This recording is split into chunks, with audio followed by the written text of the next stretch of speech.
تم نشر بيان توضيحي من عائلة المغدورة آل حجازي وآل الفرام في خان يونس جنوب قطاع غزة.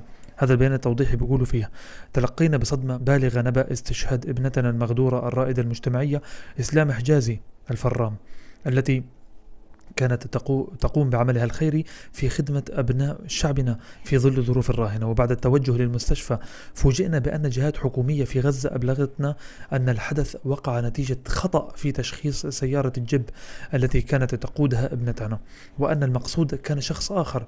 وهذا الأمر أوقعنا في صدمة أكبر. والله فعلا أنا كمان كثير تفاجأت يعني من هذا الخبر.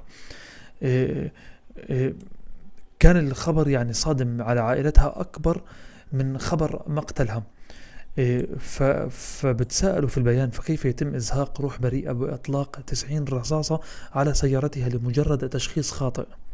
ترتب على الحادث الكثير من الأقاويل والشائعات التي مست سمعة ابنتنا، وكثر الهمز واللمز من أناس لا يعرفون تفاصيل ما حدثوا عليه. فإننا ننتظر استكمال إجراءات الدفن إلى حين قيام الجهات الحكومية بسرعة إصدار بيان توضيحي لكل ما حدث، مع تحمل كافة التبعات الأخلاقية والقانونية والعشائرية للحادث، واعتبار ابنتنا شهيدة الواجب. هذا بيان صدر اليوم صباح اليوم عن عائلة المغدورة إسلام حجازي التي قتلت بالأمس للأسف، الله يرحمه ويغفر لها. وطبعا هي شهيدة الواجب الوطني والأخلاقي طبعا. يا ربنا يصبرهم ويصبر كل محبينها والمقربين إلها يا رب العالمين، ويعطيكم العافية.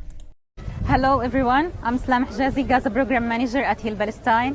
Today I'm proud to announce the opening of our new Heal Palestine hospital. It's not just a building, it's a beacon of hope for our people in Gaza. It will provide vital services for people who hurt, and I would like to thank Kuwaiti staff for their hard work, making a real difference in the lives of people in Gaza. So let's work together to bring healing and hope for our community. Thank you all.